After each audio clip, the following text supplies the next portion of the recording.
Well, thank you for staying with us. It's now time for us to bring you our newspaper review frontline this morning, this Wednesday morning, and it's great to have two gentlemen of the press, delightfully very veteran journalists and distinguished men in their own rights. Dr. Musa, it's great to see you. Good morning. Long time no see. Thank you. And Mr. Simon, it's great to see you as well. Good morning. Good morning. And let's begin on this note. I mean, the Daily Monitor begins our first newspaper here, and it says, front page, arrest, prosecute Osun Senator over alleged inciting remarks. Says comments by the lawmaker capable of threatening peace of the state ahead of Saturday's governorship poll. Fadhun says backtrack, says, I meant kill accord with votes. Not violence.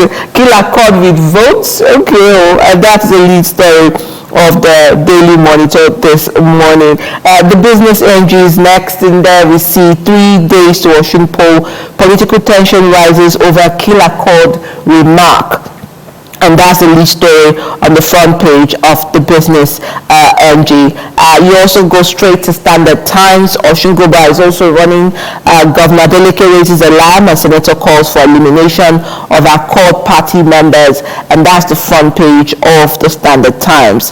The new national star, Osun 2026. I am wrestling against 34 governors. Adeleke speaks. Says federal government should allow a free, fair, credible election. I expressed his concern over alleged threats on Osun Accord members on page 2. You also want to look at gwg.ng.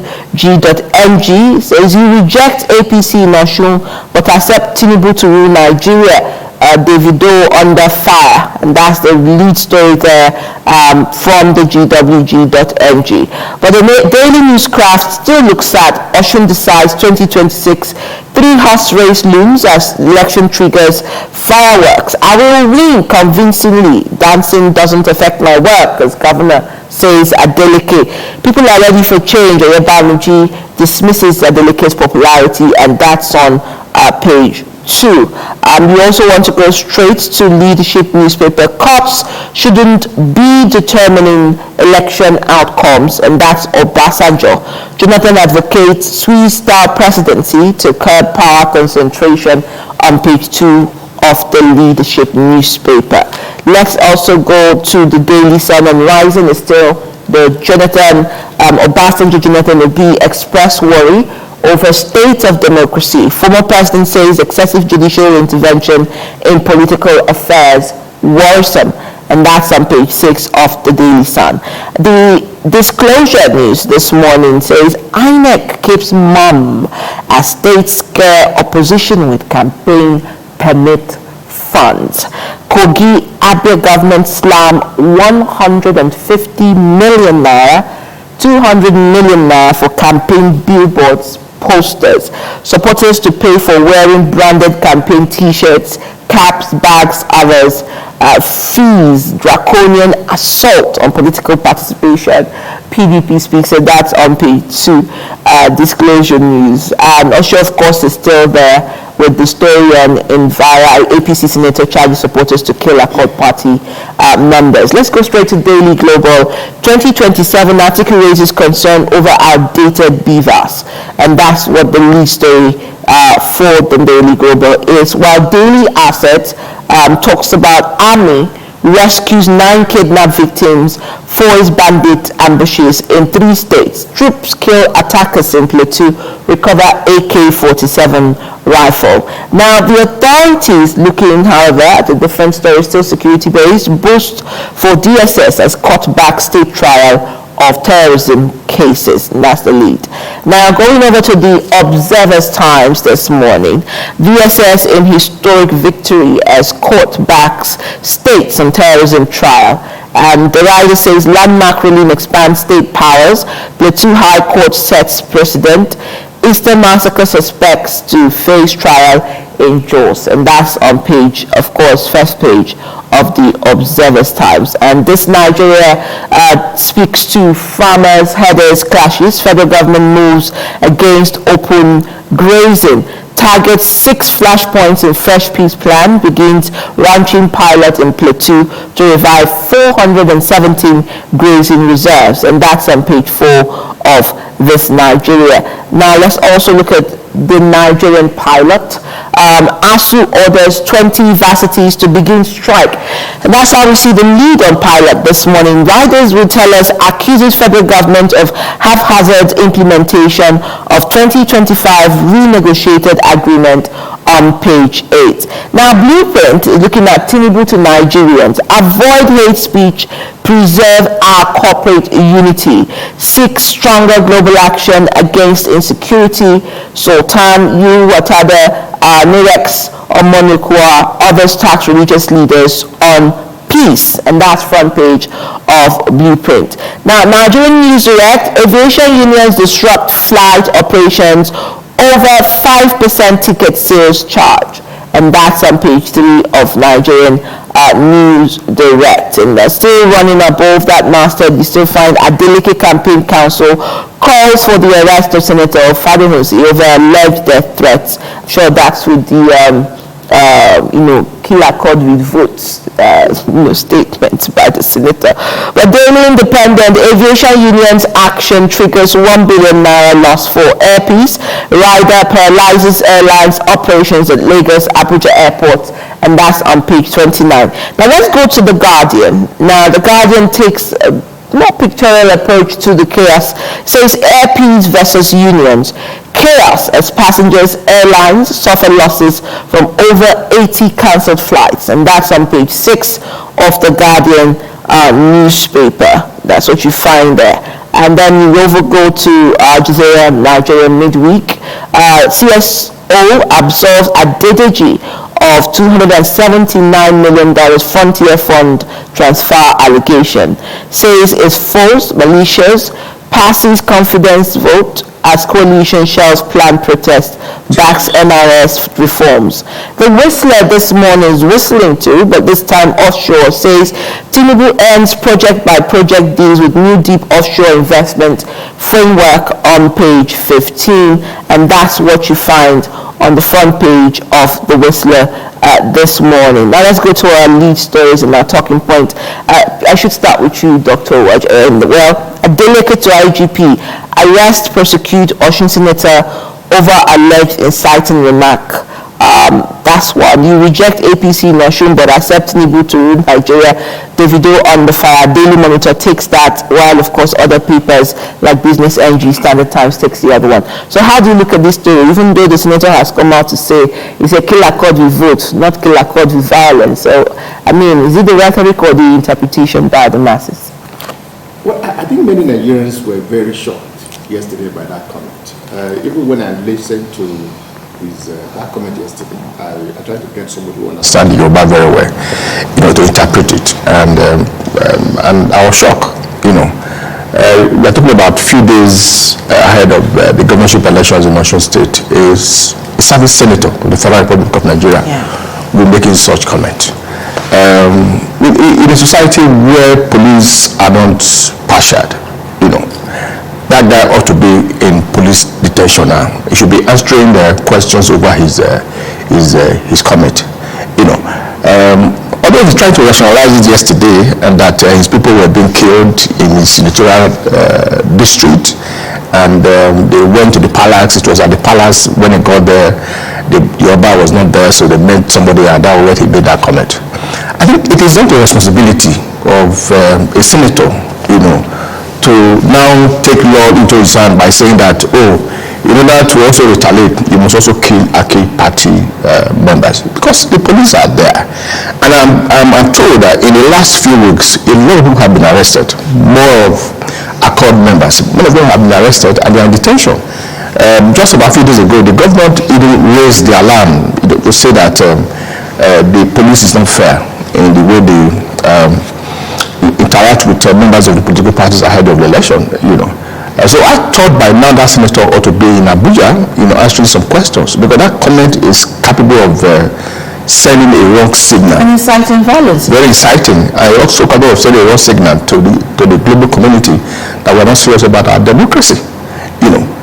If you have any complaint about what is happening to your people, then the necessary place to go is to report the matter to the police or the DSS, who will take the necessary actions? Yesterday, when he now realized what he said, the implication of what he said, trying to rationalize it, say, that was not what I meant, was saying that, I was asking them to kill their club members with their vote. Which vote? I mean, if you understand the Yoruba language very well, it's so clear. I listened to him when one Okimaloye of one of the channels was asking questions yesterday, was trying to defend it, But I think the man ought to be in detention, answering the questions. I think what the federal government need to do, especially President Bola Ahmed Tinubu, is to send a message to the people of Osun State that free and fair elections will be allowed on Saturday. Because he's the commander-in-chief. He controls the security agencies.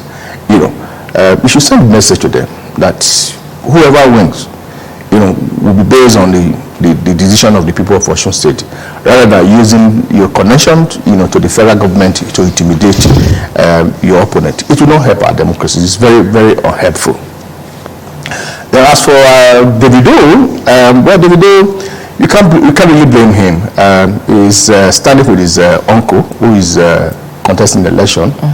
I think the issue has to do with the fact that his uncle, who is the governor of Osun State, said he's adopting President Bola Ahmed Tinubu for the presidency and asking his people to vote for him under the platform of Accord Party. For many Nigerians, it doesn't make sense. I think it's an attempt to also douse tension, to also douse the opposition against him by the president. So, but for me, I think it's trying to be politically correct, but in a real party based election, you can't be in a Accord Party and adopting the candidate of another party when you have your presidential candidate. So it doesn't make sense. It's trying to be politically correct. But does Wike also fall under that belt of... Exactly. You are in the PDP and you're supporting the candidate of the APC. And says it is right. This is right. Well, it's okay. Right. Yeah, but it doesn't make sense. They are just being selfish. It means that what matters to them is not about the people. It's about their own selfish political interest. And that's exactly what is playing out.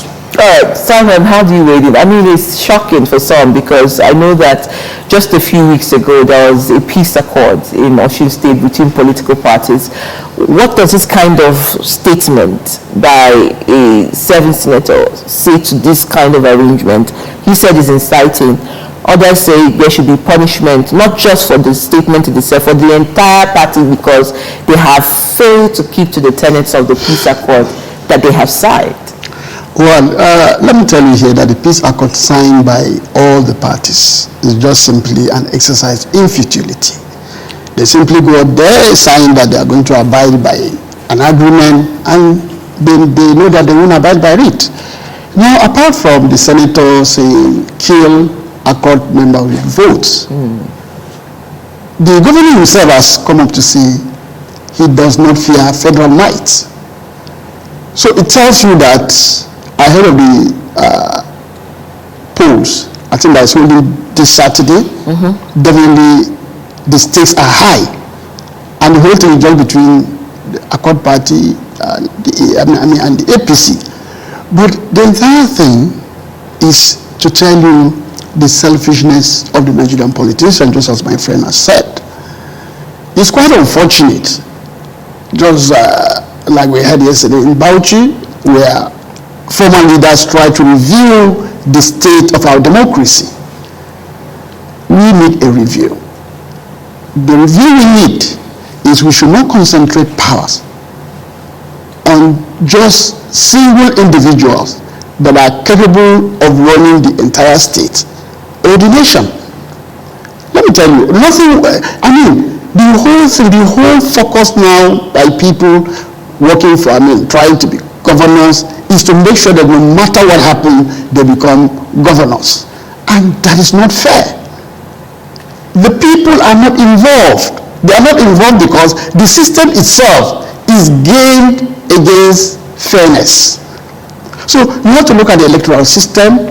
You have to try to extricate that feeling that makes people say, hey, it's either a do or die affair or nothing else.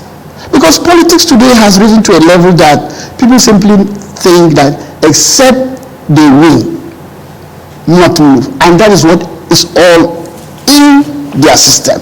And that is quite unfortunate. And we have a country where people have that notion, then it's quite sad. We will go anywhere. So we will continue to have people, and we will continue to have actions and views of people that will threaten not only democracy, but Nigeria as a nation.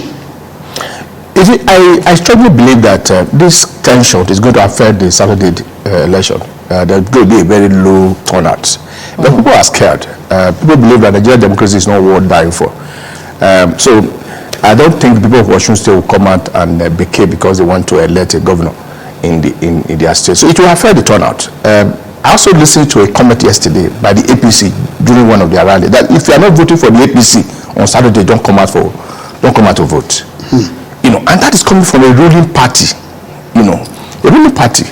So how can you say, oh, if you're not voting for APC on Saturday, don't come out to vote?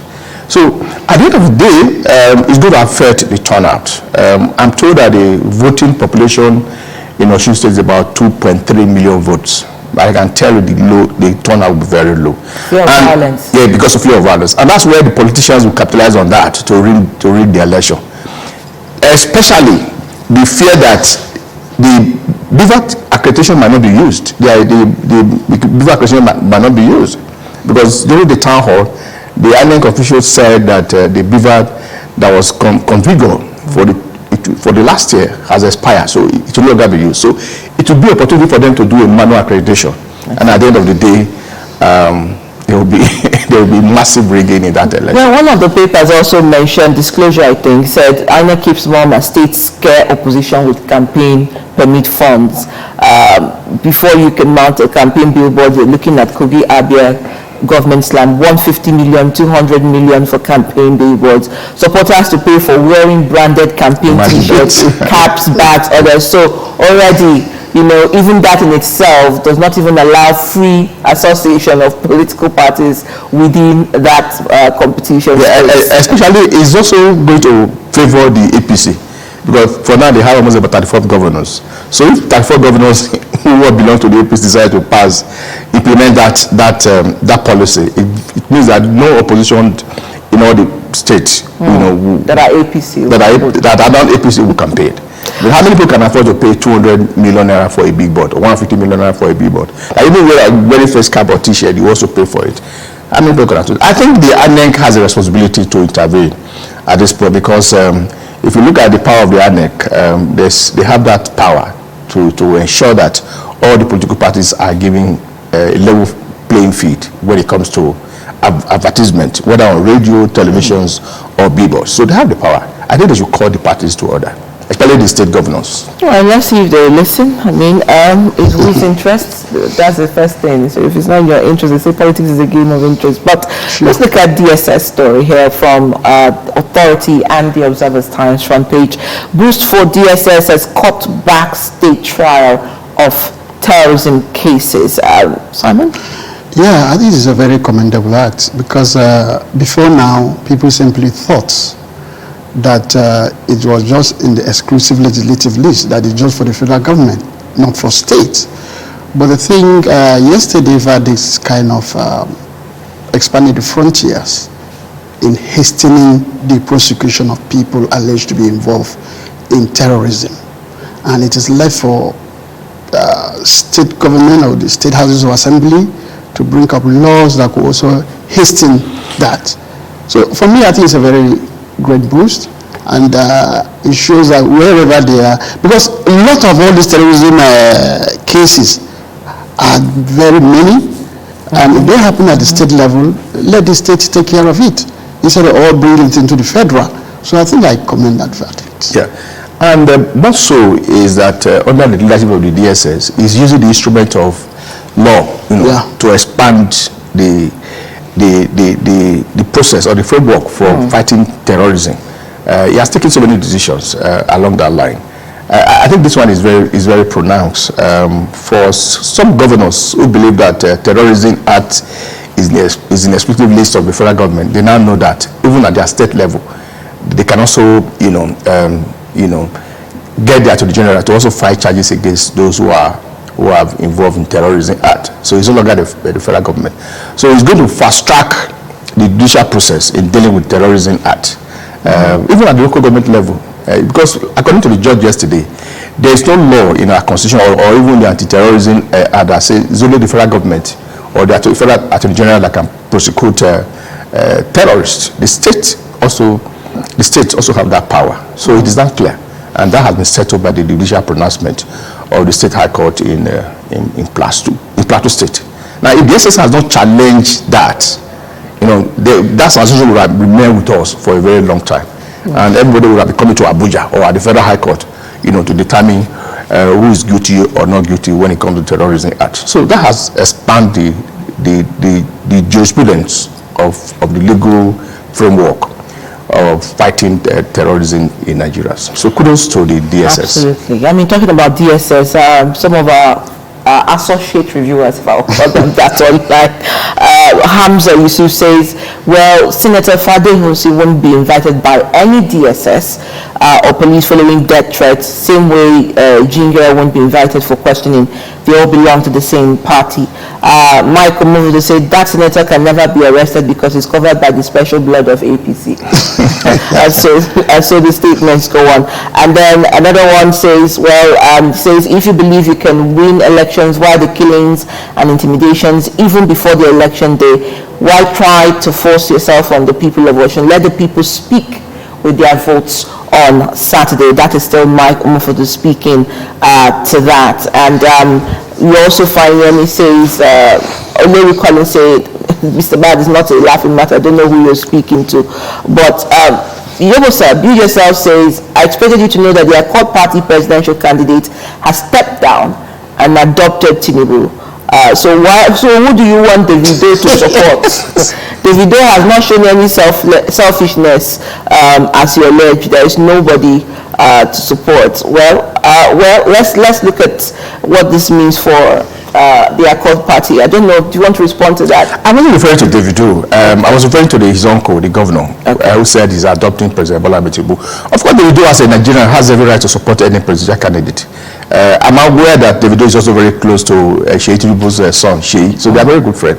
So I would be surprised if Davido, as a person, as a Nigerian, decided to support President Bola Ahmed Tinubu. But I was referring to the governor of Osun State. You can't be supporting your political enemy at the presidential level, because from the look of things, Tinubu is his political opponents in the Osun State election. And his party. Yeah. So if you look at the town hall yesterday, organized by the Arise TV, virtually all his media aid were there, to give a support to the APC candidate. So it's obvious that Tinubu has interest in this election. Actually, it will also determine whether he's at home, because there's this wide belief that Tinubu is from Osun State. So he's from Osun State, and the election is taking place in his own state. So we want to show that, look, I'm in charge in Osun State. So you can't have a governor also endorsing his political enemy at the presidential level. So for me, it doesn't make sense. So for Davido, he has every right to support any candidate that he wants to support. It's his own right. Nobody can take it away from him. All right, I support Simon that these peace accords are efforts in futility because there are no consequences for defaulters. The exercise happens every election cycle, yet they are not kept. And advice to Davido from Victor Temba says Davido should focus on his music career and leave politics, and he may just be losing his popularity. Well, that's your opinion for that one. But let's look at another headline this morning. Obasanjo Jonathan Obi express worry over state of democracy. Simon. Yes, to be very, very sincere, everyone, even not for the very few that are active participants in democracy, in this present democracy, know that this democracy is not working. And it's not the fault of the present system we find ourselves. It's something that has started for a very long time. When yesterday I read Obasanjo talking for the review of democracy, I see that Obasanjo was supposed to be one that should have set up some goals and target for democracy. But when he also got there, what did he do? After spending 8 years, he wanted to go for another third term. And it took the weight of the cell of the National Assembly to stop him. Now, of course, out of power, he is taking a review of what has happened in the past, and he feels that this one is not working. I quite agree with him. Now, the present democracy is not taking into cognizance the people, the role of the people. And if there is a working system, the politicians know that they will not be in control of democracy. And that is why when Abraham Lincoln in the Gettysburg speech said democracy is a government of the people, for the people, by the people. In Nigeria, I've always said the people have outsourced democracy to the ruling elites. They simply sit down after 4 years, they wait for maybe a rice and spaghetti that will be given to them, maybe 1,000 to buy pure water. They take it, and they also wait for another 4 years to come when this will come and renew their mandates. The truth, everyone knows, for you to participate in election in Nigeria, you have to have tons of money. And that is why, even to contest as a House of Rep member, as a senator, you must come out with ₦1 billion or so. If you don't, you go nowhere. So the people themselves, of course they are suffering, but they've not allowed, they've not experienced suffering enough to reject the peanut given to them by politicians. So definitely, is it the people that will make this, or the politicians that are enjoying it? You ask me, if you change laws, the people that are benefiting from the present system will not want things to be changed because they still want it to continue, and so that they can continue to be beneficiaries. So I agree with what Obasanjo and Jonathan are saying, especially when he said the Swiss system should be introduced, where you don't give a single individual too much power. In this country, we know that the most powerful person, not only in Nigeria, but in the world, is the president. Once you are president, there is nothing you can't do. Because you are surrounded by foreigners, by people who simply want to say things to please you because they know they don't want to contend against you. So there is need for this democracy to be reviewed. In the sense that we should avoid a system where only democracy will work. I mean, only the present political system works, because nothing works. People are simply sitting down without jobs. Nobody is thinking about them. Nobody is talking about the future. All everybody is thinking is, how do I plot to become this governor or this president, that president. That system is work, and it should be discouraged. All right, Dr. Musa, I mean, just to take it from where he said, somebody said, shed it white, and I don't know how you look at this. I think you've refuted this a few times. Military is even better than democracy. And someone says, Obasanjo is a father of do-or-die politics. Blog Impact says, during Obasanjo presidency, there was no election, it was selection.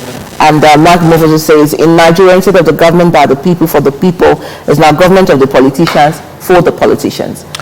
Well, let me state it from the one that I'm not in support of the military regime. As a young reporter in Nigeria, so I practice journalism under a military regime, and I'm aware of what Nigerians suffered. You know, so I still believe that the best military regime, you know, is worse than how do I put it now? I mean, the worst civilian government is better than the best military regime. So, and that's my position. You see, what Obasanjo and Jonathan said yesterday about it is not new. There had been so many academic papers on why Nigerian democracy is not working. There are several reasons, you know, why it's not working. So, yeah, it might be correct for us to sit there and say, okay, how do we modify it to suit our own conditions? Look at China, for example.